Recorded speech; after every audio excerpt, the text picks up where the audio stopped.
discount. Chapter 8, journal entry, in which we are going to start discount. Type of discount. There are basically 3 type of discount discussed in your book: trade discount, cash discount, and rebate. First, we will discuss 2 types: trade discount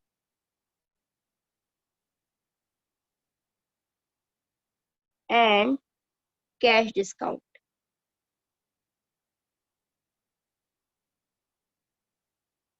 Trade discount is allowed on sale or purchase of a certain quantity. It is allowed on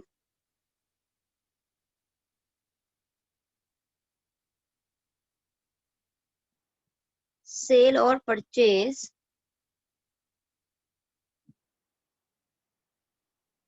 of certain quantity.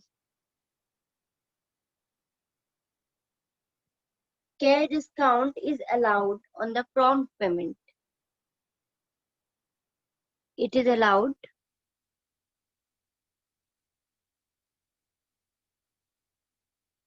on payment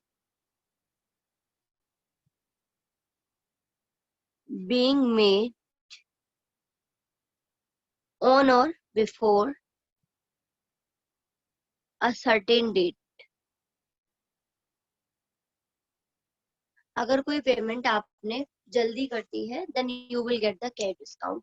अब वो जल्दी कितनी depend करता है कि जो stipulation उसमें डली होगी, जो भी कंडीशन होगी उसके according. Trade discount is allowed on both whether transaction is done on cash or on credit. It doesn't matter whether you have purchased on cash or credit. If you have purchased certain amount of goods or certain amounts of goods has been sold, then you have to settle the discount. So trade discount is allowed on both cash and credit sale and purchase. But cash discount is a prompt payment. तो ये cash and bank पर ही होगा कि अगर आप payment कर रहे हो तभी मिलेगा, क्रेडिट ट्रांजैक्शन पे अलाउड नहीं होगा. Trade discount never shown separately in books.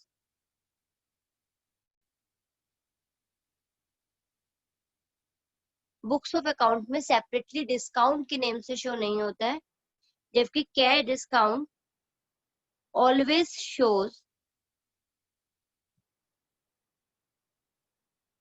shown separately.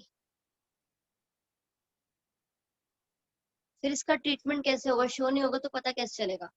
For example, we have purchase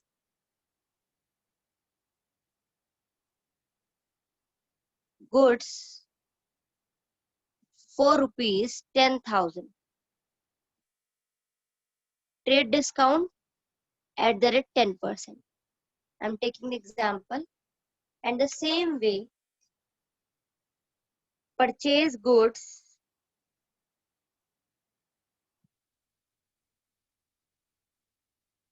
for rupees 10,000. Cash discount at the rate 10%. What will be the treatment in both situations? Look, in trade discount, because trade discount never shown in the book separately, so it will not show. Entry will be simple.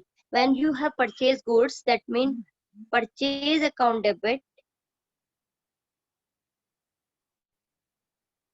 to cash account. But the amount of discount will be deducted. 10,000 का goods purchase किया था, 10% का discount था, तो 10,000 minus 1,000, the amount will be shown 9,000. Books of account में discount के नाम से नहीं जाएगा, डजंट मीन कि डिस्काउंट होगा ही नहीं. डिस्काउंट होगा पर डिस्काउंट अलाउड, डिस्काउंट रिसीव इस टाइप से शो नहीं होगा. बट अगर हम बात करते हो कैश डिस्काउंट की, it will shown by the name of discount. When we purchase goods, whether we will get discount or we will give discount. Simply we will get discount, so we will receive discount. and discount received is a gain for a business, so it will be credited. So entry will be purchase account debit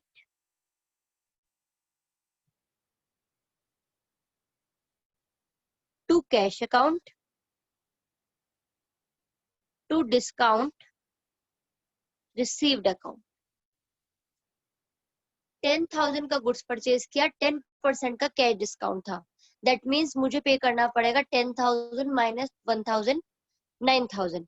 purchase मेरा expense कितने का हुआ, 10 का, cash मेरा reduce हुआ है 9 का, और 1,000 का मेरा गेन हुआ है, वो मैं लिखूंगी डिस्काउंट रिसीव के नाम. So there is a difference between the trade discount and cash discount. Trade discount का अमाउंट सीधा डिडक्ट हो जाएगा, कहीं पर सेपरेटली डिस्काउंट के नाम से नहीं आएगा. देखो आपने देखा होगा कई बार जब आप एक बल्क में कोई भी परचेज करते हो तो उसमें लिखा होता है now it is for as a 1,000 cut करके फॉर 900. अभी 900 सबके लिए, चाहे वो कोई परचेज कर रहा है क्रेडिट में, चाहे कर रहा है कैश में, या वो पेमेंट बाद में करेगा, जैसे भी. तो ये जो इस टाइप का डिस्काउंट है जो सबको मिलता है, तो आप गुड्स को कहीं पर ये नहीं लिखते कि 1,000 की थी हमें डिस्काउंट मिल गया, आप सीधा लिखते हो 900. So it is shown as a 900 rupees, मतलब डिस्काउंट लेस करने के बाद. बट ये जो डिस्काउंट है वो किस लिए मिला है, ये डिस्काउंट आपको मिला है सिंपली क्योंकि आपने प्रॉम्प्ट पेमेंट करी है, जल्दी पेमेंट करी है. अगर आपने उधार परचेज किया होता तो आपको डिस्काउंट नहीं मिलता. तो ये 10,000 रुपीज पे जो 10% का कैश डिस्काउंट है, it is cash discount and it will be shown as a discount allowed, sorry discount receive. So cash discount में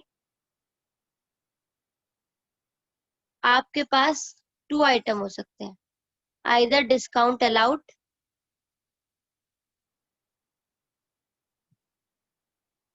और डिस्काउंट रिसीव्ड. अलाउड कब, मतलब कि हम किसी को डिस्काउंट प्रोवाइड करें, हम कब देंगे बेटा, when we sell of goods. तो हम कह सकते हैं on sale of goods we allow discount, and when we allow discount it will be expense for the business, so it will be debited. भैया बिजनेस है तो बिजनेस में discount देना भी पड़ता है अपनी सेल को इंक्रीज करने के लिए. तो ये बिजनेस के लिए क्या है, आपका एक्सपेंस है. और अगर मैं बात करूं डिस्काउंट रिसीव की, तो डिस्काउंट रिसीव हमेशा अवेल होता है ऑन परचेज ऑफ गुड्स. जब आपने गुड्स परचेज किए तो it is a gain for business, एक तरीके से प्रॉफिट कह सकते हो, तो it will be credited. Simple sense में डिस्काउंट अलाउड और discount receive will be recorded in the books of account, but trade discount, whether we are allowing, whether we are receiving, will not disclose in the books of account separately. Amount deduct होगा पर separately show नहीं होगा. अब question arise होता है कि अगर trade discount और कैश डिस्काउंट दोनों ही है तब क्या करेंगे हम. चलो उसका भी पॉइंट ले लेते हैं. Suppose I said purchase goods for rupees 20,000. Trade discount 10%, cash discount 20%. Payment made immediately.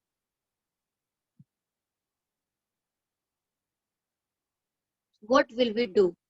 20,000 का गुड्स परचेज किया, 10% का ट्रेड डिस्काउंट था, 20% का कैश डिस्काउंट था. ट्रेड डिस्काउंट सभी को मिलेगा, either payment has been made or not, but cash discount will be available only when we pay. So in this question it is given payment made immediately. On which amount, which discount is to be given first and which discount will be taken as second. So there is a simple format. First we will allow the trade discount. We will take the amount 20,000. We will less trade discount first. And this is a sequence you can not change. सबसे पहले trade discount ही होगा. Trade discount is 10%. 20,000 का 10% 2,000.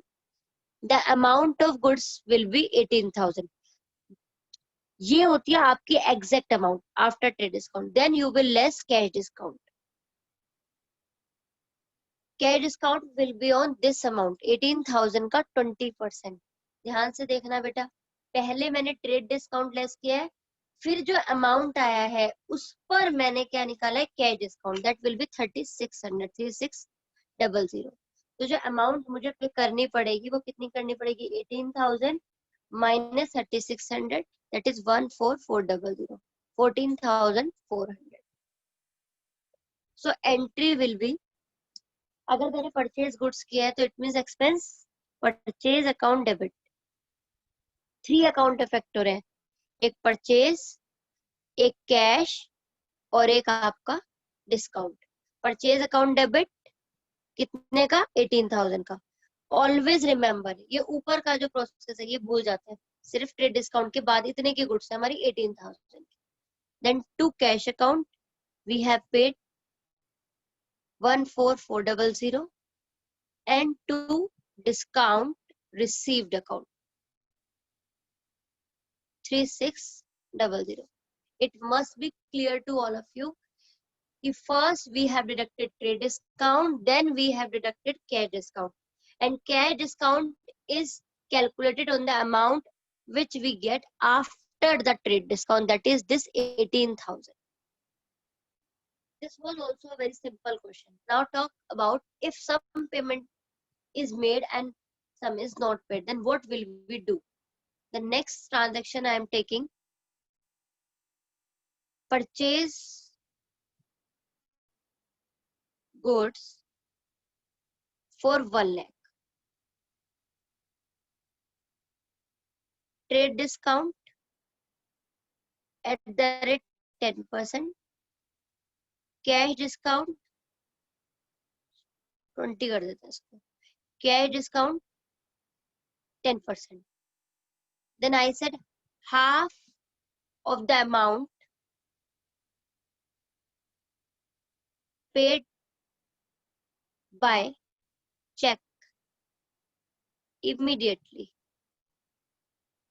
and remaining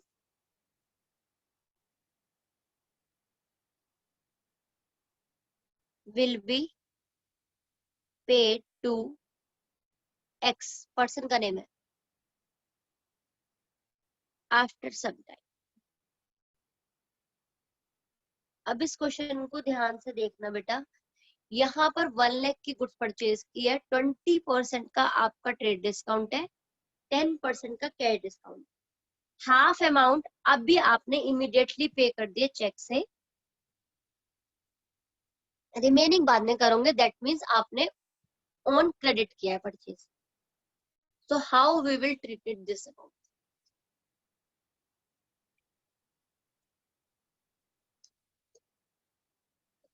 First of all, we will take the amount 1 lakh rupees. We will deduct trade discount. It is the first step. Again repeating, you cannot change कि ma'am पहले हम cash discount minus कर देते हैं फिर trade discount. No. First you will less trade discount because trade discount is for everyone. Trade discount is 20%. 1 lakh का 20% 20,000. Then the amount will be 80,000. Then you will say whether the payment has been made in cash or not. So in this given question, half payment is made in check and half will be paid later. Half payment तो अभी की है, but बाकी की payment कब करनी है, बाद में करनी है. दैट मीन्स हमने क्रेडिट पे परचेज किया. अब 80,000, अब कैश डिस्काउंट मिलता है कैश पेमेंट करने पे, मतलब कैश पेमेंट मतलब इमीडिएटली पेमेंट करने पे. अब जब पेमेंट ही नहीं किया तो आपको डिस्काउंट कैसे मिलेगा, नहीं मिलेगा. तो आपने इसको सेग्रीगेट कर लोगे, हाफ इन कैश और through bank and half amount, क्योंकि बाद में देना है तो आई विल से क्रेडिटर्स. तो 80,000 का हाफ इट विल बी 40,000. 40,000 आपने अभी देना है और 40,000 बाद में. जो ये 40,000 you are paying now, you will get the discount on this. So I will less minus cash discount at the rate of 10%, that is 4,000. An amount will be 36,000. Must remember, cash amount is given only on the prompt payment. So it will be deducted only from that amount which has been paid immediately, which is paying immediately, which is to be paid immediately. जो भी amount आप पे कर रहे हो या पे कर चुके हो, उस पे आपको कैश डिस्काउंट जो इमीडिएटली करा है उसी पे मिलेगा. अगर आपने इमीडिएटली पे नहीं किया, immediately here means the time which is given in the question की 1 मंथ 2 मंथ जब तक भी आपको देना तब तक का. तो यहाँ पर उसने पे कर दिया था हाफ अमाउंट बैंक के थ्रू, बाकी का उसने बोला है कि बाद में देगा. तो 80% का हाफ हो गया 40,000. 40,000 में से आपने ट्रेड कैश डिस्काउंट माइनस करा and amount will be 36,000. I am repeating again. The amount of the goods was 1 lakh. First step, it is a will do less trade discount. Then trade discount will be allowed for all. तो आपको नहीं देखना cash में payment किया क्या नहीं. Then we will forget this. 1 lakh minus 20, 80,000 की जो एक्चुअल गुड्स है मेरी जो परचेज है वो कितने की है 80,000 की. Then step second, I will segregate whether payment has been made or not. जितनी पेमेंट सेपरेट से अलग कर देंगे. The reason of separation is only that we will give the discount or we will receive the discount on the amount which we have paid or which we have received promptly. जो हमें जल्दी से अभी immediately receive हुई है बस उस पे ही देना है. तो मैंने इसको 2 पार्ट्स में कर दिया. इस अमाउंट को अलग लिख दिया जो मैंने उधार खरीदी है और इसको अलग लिख दिया जो मैंने अभी पे कर रही हूँ. तो 80,000 का हाफ 40,000 अलग है और 40,000 अलग है. इस पर मुझे कैश डिस्काउंट नहीं मिलेगा क्योंकि पेमेंट ही नहीं करी है. बट इसे मैं क्योंकि जल्दी पेमेंट कर रही हूँ तो 10% का डिस्काउंट है.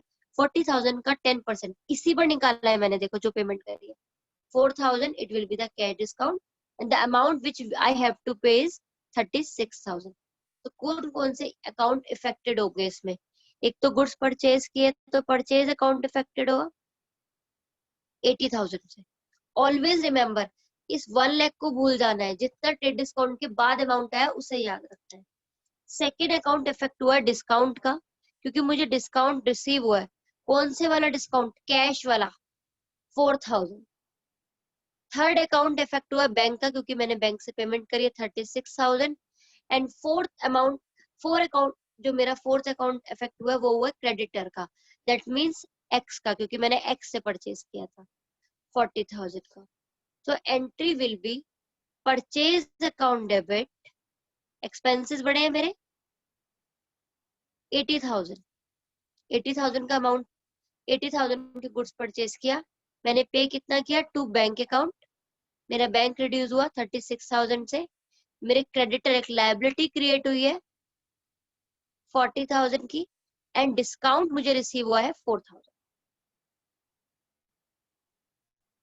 ये आपकी कंबाइंड एंट्री थी जो मोस्ट इंपोर्टेंट थी जिसे मैंने डिस्कस किया कि अगर ट्रेड डिस्काउंट और कैश डिस्काउंट है तो स्टेप बाय स्टेप आप कैसे सोल्व करोगे. First of all, you will deduct trade discount. Then you will segregate the amount into 2 or 3 parts according to the question. Then you will give discount or receive a discount on the amount which has been paid through the cash or through bank. Then you will see which accounts are involved in this question. In this question, purchase account was involved, bank involved, discount involved and creditor involved. आप कहोगे ma'am इसका क्या किया बेटा, कुछ भी नहीं करेंगे क्योंकि हमारी जो गुड्स की एक्चुअल अमाउंट है वो 80,000 है. तो यहाँ से स्टार्ट होगा. It must be clear to all. Now I am taking one more example of sales also.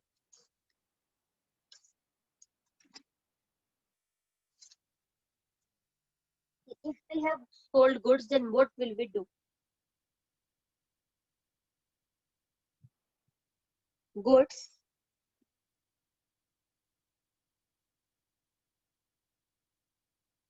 costing rupees 2 lakh sold at a profit of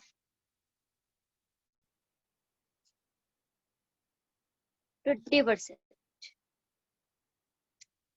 2 R, a person का name.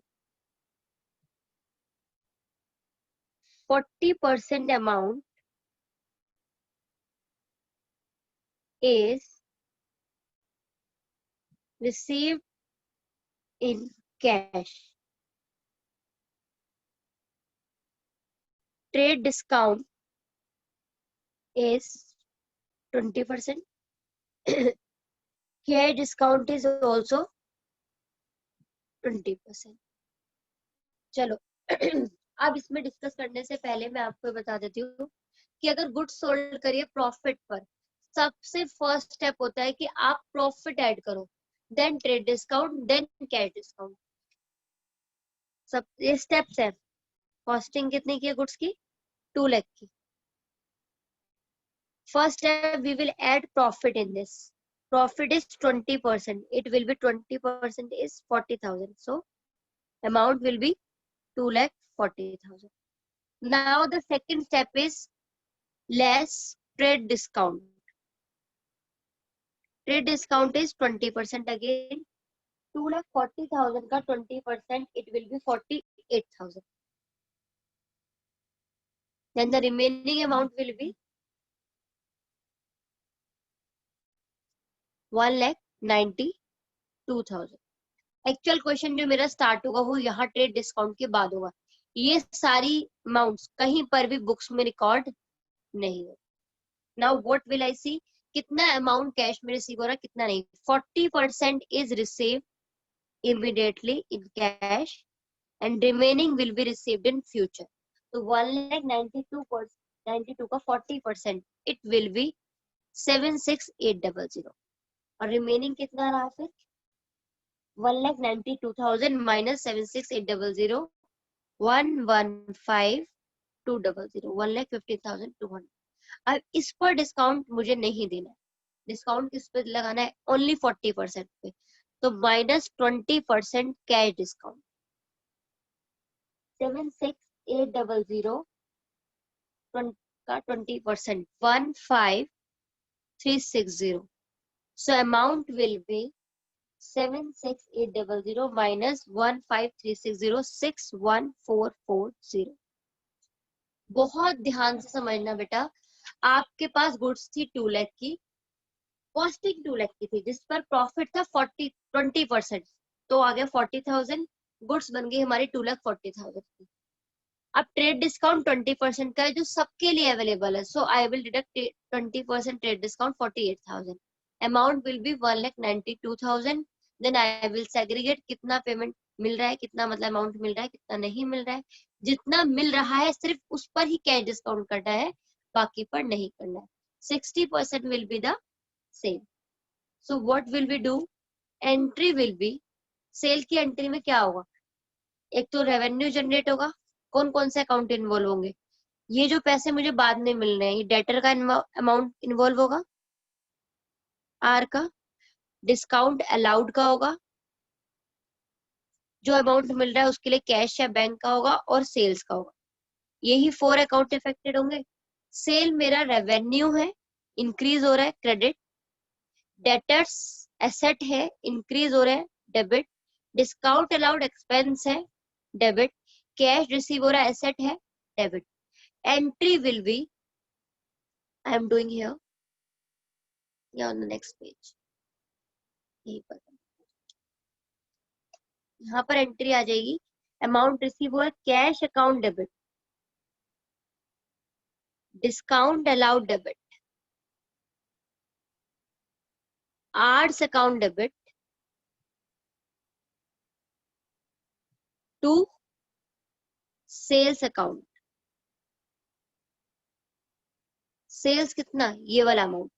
हमेशा trade discount के बाद वाला जो amount आएगा वो आपकी purchase sale होगी बेटा.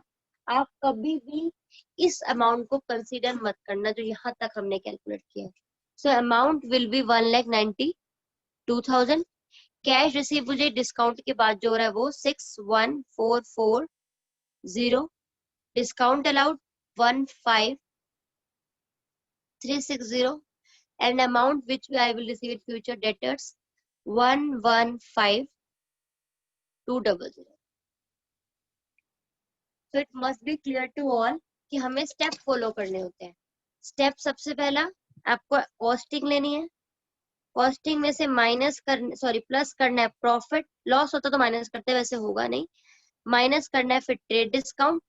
फिर जो अमाउंट आएगी उसको सेग्रीगेट कर लेना है. सेग्रीगेट ऐसा भी हो सकता है कुछ अमाउंट कैश में हो, कुछ बैंक में हो और बाकी फ्यूचर में होगी, यानी कि डेटर. जो कैश होगी उसमें से भी कैश डिस्काउंट माइनस करेंगे, जो बैंक होगा उसमें भी कैश डिस्काउंट माइनस करेंगे, डेटर में से नहीं करेंगे. क्यों नहीं करेंगे? क्योंकि कैश डिस्काउंट मिलता ही तब है जब आप प्रॉम्प्ट पेमेंट करते हो. So this must be clear to all of you. Thank you.